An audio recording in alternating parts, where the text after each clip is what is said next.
നമസ്കാരം, ഞാൻ Rakesh M G. ഏതായാലും തംനെയിലിൽ നിന്ന് തന്നെ നിങ്ങൾക്ക് വളരെ കൃത്യമായിട്ട് മനസ്സിലായിട്ടുണ്ട് എന്തോ ഒരു വിഷയമുണ്ട്. അതുകൊണ്ട് തന്നെയാണ് ഞാൻ അങ്ങനെ ഒരു തംനെയിൽ കൊടുത്തിരിക്കുന്നത്. ഇത് വേറെ ഒന്നുമല്ല, ഞാനൊരു യാത്രയൊക്കെ കഴിഞ്ഞ് തിരിച്ചു വന്നപ്പോഴേക്കും ഇന്ന് രാവിലെ ഞാൻ ഇട്ടൊരു വീഡിയോയ്ക്ക് വന്നൊരു കമൻറ്റാണ്. നെഗറ്റീവ് കമൻറ്റ്സ് ഒന്നുമല്ല, പക്ഷേ ഇത് എനിക്കൊരു നെഗറ്റീവ് അല്ല, നിങ്ങൾക്ക്, അതായത് ഈ വീഡിയോ കാണുന്ന ആൾക്കാർക്കും വീഡിയോസിനെ കുറിച്ച് അല്ലെങ്കിൽ ഈ വീഡിയോ കണ്ടിട്ട് പോയി ഒരു ടയർ വാങ്ങുന്ന ഒരു വ്യക്തികൾക്കുള്ളൊരു നെഗറ്റീവാണ് ഞാൻ ഇന്നിപ്പം പറയാൻ വേണ്ടി പോകുന്നത്. അതായത് എനിക്കിത് ശരിക്കും വായിച്ചിട്ട് ഭയങ്കര ബുദ്ധിമുട്ട് തോന്നി. സംഭവം ഇത്രേ ഉള്ളൂ. ഞാൻ ഒരു ഷോർട്ട് വീഡിയോ ചെയ്തിട്ടുണ്ടായിരുന്നു. ഫാക്ടറി റിജക്റ്റഡ് ആയിട്ടുള്ള ടയേഴ്സ് ഒരു കാരണവശാലും വാങ്ങരുത്. വാങ്ങിക്കഴിഞ്ഞാൽ നിങ്ങൾക്ക് വരാൻ സാധ്യതയുള്ള പ്രശ്നങ്ങൾ എന്തെല്ലാം, പ്രശ്നങ്ങളെന്ന് ഉദ്ദേശിച്ച് ഇൻഷുറൻസ് വരെ നിങ്ങൾക്ക് കിട്ടാതെ പോകും. അതിൻ്റെ കാര്യകാരണങ്ങളൊക്കെ വളരെ വ്യക്തമായിട്ട് ആ വീഡിയോയിൽ പറഞ്ഞിട്ടുണ്ട്. അത് കണ്ടിട്ടില്ലെങ്കിൽ ഡിസ്ക്രിപ്ഷൻ ബോക്സിൽ ഞാൻ അതിൻ്റെ ലിങ്ക് കൊടുത്തേക്കാം, ജസ്റ്റ് ഒന്ന് കണ്ടു നോക്കുക. ഇനി ഞാൻ ഈ കമൻറ്റിലോട്ട് വരാം. ഈ കമൻറ്റ് അയച്ച ഒരാൾ, പക്ഷേ അതിൽ പ്രമോഷൻ, ഞാൻ ഒരു വീഡിയോയ്ക്കകത്തും അല്ലെങ്കിൽ ആ ടയറിൻ്റെ ഒരു വീഡിയോയ്ക്കകത്ത് ഒരു ബ്രാൻഡിനെ പ്രൊമോട്ട് ചെയ്തോ അല്ലെങ്കിൽ കുറ്റപ്പെടുത്തിയോ പറഞ്ഞിട്ടില്ല. പക്ഷേ ഇതിനകത്ത് എടുത്ത് പറഞ്ഞിട്ടുണ്ട്. അതുകൊണ്ട് തന്നെ ഞാൻ അതങ്ങ് എടുത്ത് പറയാം.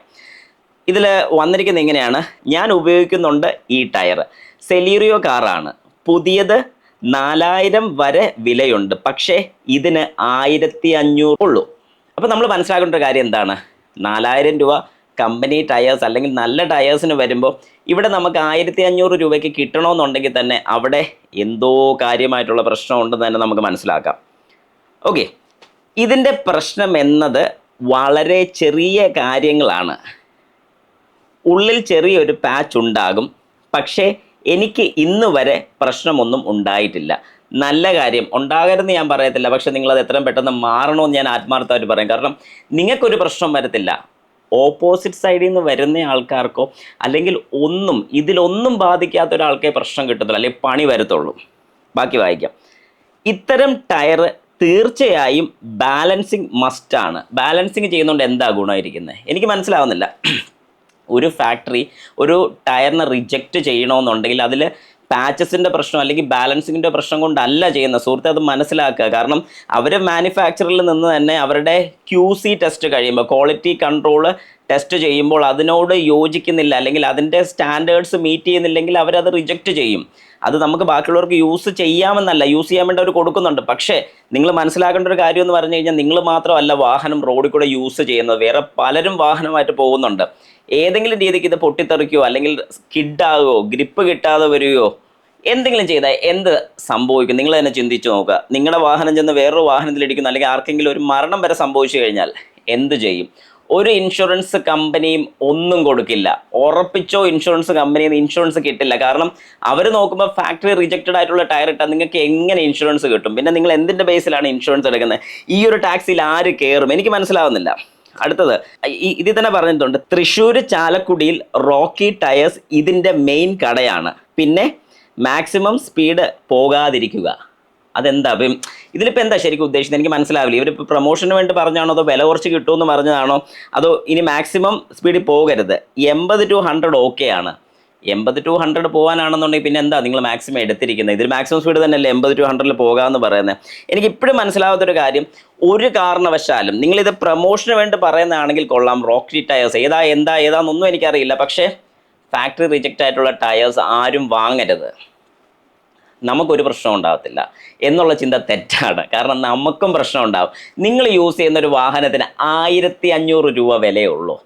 നിങ്ങളുടെ വാഹനം ചെന്ന് ഇടിച്ച് നിങ്ങളുടെ വാഹനത്തിന് എന്തെങ്കിലും ഒരു പ്രശ്നം പറ്റിയാൽ പോലും ഇൻഷുറൻസ് റിജക്റ്റ് ആവും. ഇൻഷുറൻസ് കമ്പനി എങ്ങനെ ഇൻഷുറൻസ് കൊടുക്കാതിരിക്കാൻ പറ്റും എന്ന് തന്നെയാണ് ചിന്തിക്കുന്നത്. അവരെ കുറ്റം പറയാൻ പറ്റില്ല, അവരുടെ ജോലിയാണ് ഇൻഷുറൻസ് കൊടുക്കാതിരിക്കുക എന്നുള്ളതാണ് അവരുടെ മെയിൻ പോളിസി. എന്തുകൊണ്ട് കൊടുക്കാതിരിക്കുക എന്ന് ചോദിച്ചു കഴിഞ്ഞാൽ അതാണ് അവരുടെ പ്രോഫിറ്റ് എന്ന് പറയുന്നത്. പക്ഷേ അത് മേടിച്ചെടുക്കുക എന്നുള്ളത് നമ്മുടെ ഒരു അഡ്വാൻറ്റേജ് ആണ്. അപ്പം നമുക്കത് മേടിച്ചെടുക്കണമെന്നുണ്ടെങ്കിൽ കമ്പനി റിജക്റ്റഡ് ആയിട്ട് അല്ലെങ്കിൽ ഒരു ഫാക്ടറി റിജക്റ്റഡ് ആയിട്ടുള്ള ടയേഴ്സ് നിങ്ങൾക്ക് ഒരിക്കലും നോക്കണ്ട, നിങ്ങൾക്ക് ക്ലെയിം പാസ്സാകില്ല, ഉറപ്പായിട്ടും പാസ്സാവില്ല. കാരണം ഞാൻ ഈ ഒരു ഫീൽഡിൽ വർക്ക് ചെയ്തൊരു വ്യക്തിയാണ്. ഞാൻ മാരുതിയിൽ ഉണ്ടായിരുന്നതാണ്, ഇൻഷുറൻസ് സെക്ഷനും കാര്യങ്ങളൊക്കെ ഹാൻഡിൽ ചെയ്തിട്ടുള്ളതാണ്. അതുകൊണ്ടാണ് ഇത്രയും വ്യക്തമായിട്ട് പറയുന്നത്. ഒരു കാരണവശാലും നിങ്ങൾക്ക് ക്ലെയിം കിട്ടുന്നതായിരിക്കില്ല, ക്ലെയിം റിജക്റ്റ് ആയി പോകും. കുറച്ച് പൈസ സ്വരുക്കൂട്ടി പുതിയ ടയർ വാങ്ങുമ്പോൾ ബ്രാൻഡഡ് ടയേഴ്സ് തന്നെ മേടിക്കുക. ഇന്ന ബ്രാൻഡ് ഞാൻ ഒരിക്കലും പറയത്തില്ല. ഏതെങ്കിലും നല്ല ബ്രാൻഡ് നോക്കി മേടിച്ചു കഴിഞ്ഞാൽ നിങ്ങൾക്ക് ഒരു രീതിക്കുള്ള പ്രശ്നവും വരുന്നതായിരിക്കില്ല. അതുകൊണ്ട് ഇന്ന് തന്നെ അല്ലെങ്കിൽ ഇപ്പം തന്നെ നിങ്ങൾ ഈ ഒരു വീഡിയോ ബാക്കിയുള്ളവർക്കും കൂടെ ഒന്ന് ഷെയർ ചെയ്ത് കൊടുക്കുക. ടയർ വാങ്ങാൻ പോകുന്ന എല്ലാവരും ഈ ഒരു കാര്യം അറിഞ്ഞിരിക്കണം. അത് വേറെ ഒന്നും കൊണ്ടല്ല, ഇതൊരു പ്രശ്നം തന്നെയാണ്. ഒരു കാരണവശാലും നമ്മുടെ ലൈഫ് വെച്ച് അല്ലെങ്കിൽ ബാക്കിയുള്ളവരുടെ ലൈഫ് വെച്ച് കളിക്കരുത്. വാഹനത്തിൻ്റെ പിടുത്തം അല്ലെങ്കിൽ വാഹനം റോഡുമായിട്ടുള്ളൊരു പിടുത്തം വരുന്ന ഈ ടയർ മാത്രമാണ്.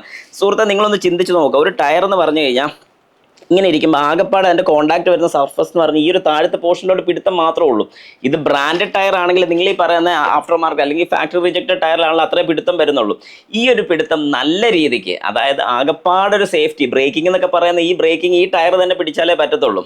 ഒരു കാരണവശാലും ബുദ്ധിമുട്ട് ശരിക്കും എനിക്കത് ഫീൽ ചെയ്തിട്ടാണ് ഞാൻ ഈ ഒരു വീഡിയോ ചെയ്യുന്നത്. എത്രത്തോളം നിങ്ങൾക്ക് മനസ്സിലാവുമെന്ന് എനിക്കറിയില്ല. എൻ്റെ ഒരു സന്തോഷം ഒരു ഇതും നിങ്ങൾ ഈ വീഡിയോയ്ക്ക് അത് കാണത്തില്ല, വേറെ ഒന്നും കൊണ്ടല്ല. ഈ ഒരു ബുദ്ധിമുട്ട് എനിക്ക് ശരിക്കും അത് ഫീൽ ചെയ്തിട്ട് തന്നെ ഞാനത് പറയുന്നത്. ഒരു കാരണവശാലും ബാക്കിയുള്ളവർക്ക് ബുദ്ധിമുട്ടുണ്ടാക്കരുത്. കാരണം റോഡിൽ ഇറങ്ങിക്കഴിഞ്ഞാൽ ആക്സിഡൻറ്റും കാര്യങ്ങളൊക്കെ ഒരുപാട് നമ്മൾ കാണുന്നതാണ്. എന്തുകൊണ്ട് നമ്മൾ ചെറിയൊരു ലാഭത്തിന് വേണ്ടി ഒരു ആക്സിഡൻറ്റ് ഉണ്ടാക്കുന്നു, അല്ലെങ്കിൽ ഒരു ലാഭത്തിന് വേണ്ടിയിട്ട് ഒരാൾക്ക് ബുദ്ധിമുട്ട് കൊടുക്കുന്നു? ഒന്ന് ചിന്തിച്ച് നോക്കുക. നിങ്ങൾ അതിനുള്ളൊരു കമൻറ്റ്, എനിക്ക് കമൻറ്റ്സ് വേണം. പക്ഷേ നെഗറ്റീവ് പറഞ്ഞെന്ന് പറഞ്ഞിട്ട് എനിക്കൊരു പ്രശ്നമില്ല. നിങ്ങൾ ചിന്തിക്കേണ്ട ഒരു കാര്യം, നമ്മൾ പ്രൊമോഷൻ ചെയ്യും, ഞാനും പ്രൊമോഷനൊക്കെ ചെയ്യുന്നുണ്ട്, ഇല്ലെന്ന് പറയുന്നില്ല. പക്ഷെ നോക്കി നല്ല പ്രൊമോഷൻസ്, അതായത് ഗുണമുള്ള പ്രൊമോഷൻസ് അല്ലാതെ, എനിക്ക് ഗുണം മാത്രമല്ല ബാക്കിയുള്ളവർക്ക് ഗുണമുള്ളതല്ലാതെ ഞാൻ ചെയ്യത്തില്ല.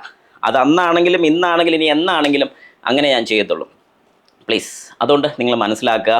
എൻ്റെ ബുദ്ധിമുട്ടാണ് ഞാൻ ഈ കാണിച്ചു തരുന്നത്. നിങ്ങൾ ആർക്കെങ്കിലും ഇതിനെക്കുറിച്ചൊരു മനസ്സിലായിട്ടുണ്ടെന്നുണ്ടെങ്കിൽ, അല്ലെങ്കിൽ ഈ പറഞ്ഞ കാര്യങ്ങൾ മനസ്സിലായിട്ടുണ്ടെങ്കിൽ ഉറപ്പായിട്ടും ഇത് ഷെയർ ചെയ്ത് കൊടുക്കുക. ബാക്കിയുള്ളവരോട് വളരെ കൃത്യമായിട്ട്, ആരെങ്കിലും നിങ്ങളുടെ ഫ്രണ്ട്സ് ആണെങ്കിലും ടയർ മാറാൻ പോവാണെങ്കിൽ അവരോട് പറയാം, സാമ്പത്തികം ഇല്ലെങ്കിൽ നിങ്ങളിപ്പം മാറിയില്ലെങ്കിലും കുഴപ്പമില്ല, കുറച്ച് കഴിഞ്ഞിട്ടാണെങ്കിലും മാറുമ്പോൾ നല്ല ടയേഴ്സ് മേടിച്ചിടുക. ഇത് തന്നെ പറയാം. അപ്പോൾ എല്ലാവർക്കും എന്നെ നന്ദി, നമസ്കാരം.